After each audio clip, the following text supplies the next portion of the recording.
আজকে যে ইস্যুটা নিয়ে আলোচনা করব সেটা হচ্ছে মানসিক শক্তি আমরা বাড়াবো কিভাবে, মানসিক শক্তি বাড়ানোর উপায়। তো মানসিক শক্তি বাড়ানোর সবথেকে বেশি যেটা ফ্রুটফুল উপায় সেটা হচ্ছে নিজের ভেতরে কনফিডেন্সটাকে আনতে হবে। নিজের ভেতরে কনফিডেন্স কি করে আনবো, নিজেকে কি করে কনফিডেন্ট করব? ডিসিশন মেকিংয়ের ক্ষেত্রে নিজেকে কন্ডিশন করতে হবে। আমরা অনেক সময় অনেক কিছুতে ডিসিশন নিই, আবার সেটাকে চেঞ্জ করি। সেটার ক্ষেত্রে ভাবি কি এরকম একটা কন্ডিশন এসছে যার কারণে আমি আমার ডিসিশন চেঞ্জ করতে বাধ্য হয়েছি। ডিসিশন কিন্তু কখনো চেঞ্জ করা উচিত নয়। সে যেরকমই কন্ডিশন আসুক, কন্ডিশন থেকে লার্ন করা উচিত।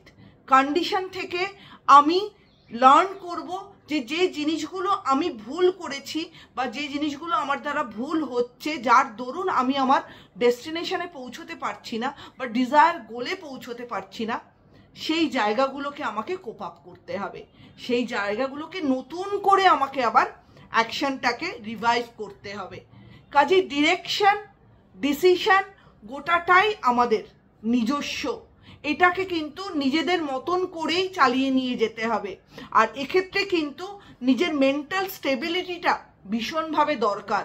ওই কন্ডিশন এলো বলে আমি সেটার ফোকাস থেকে চলে গেলাম, আমার ফোকাস আমাকে রেডি রাখতে হবে। যারা ক্রিকেট খেলে বা যারা অন্য কোনো স্পোর্টসের সাথে যুক্ত আছে, ফেইলিয়ার আমাদের সবার লাইফে আসবে, তাদের লাইফেও এসছে। সচিন তেন্ডুলকার অনেক বাধার সম্মুখীন হয়েছে, সৌরভ গাঙ্গুলি অনেক বাধার সম্মুখীন হয়েছে, তবু তারা কিন্তু দাঁড়িয়ে গেছে।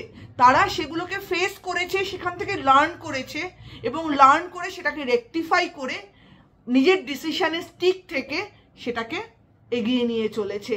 যে মুহূর্তে আপনি আপনার ফেইলিয়ার হিসাবে না দেখে সেটার থেকে লার্ন করবেন এবং আপনার ডিসিশনের স্টিক থেকে সেই ওয়েতে সেটা অ্যাপ্লাই করবেন, তার জন্য কিন্তু আপনার লাইফে সাকসেস আসবেই।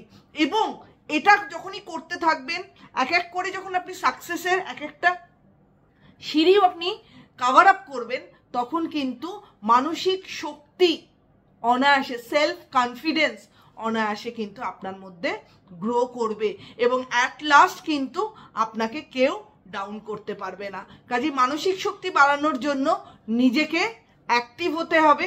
যে খোঁজে সে পায়, আর যে পায় সে সেটাকে এনজয় করে।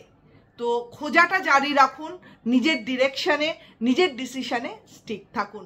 মানসিক শক্তি এমনিই সেটা থেকে বেড়ে যাবে। ভিডিওটা ভালো লাগলে অবশ্যই চ্যানেলটা লাইক অ্যান্ড সাবস্ক্রাইব করে দেবেন। সবাই ভালো থাকবেন, সুস্থ থাকবেন। নমস্কার।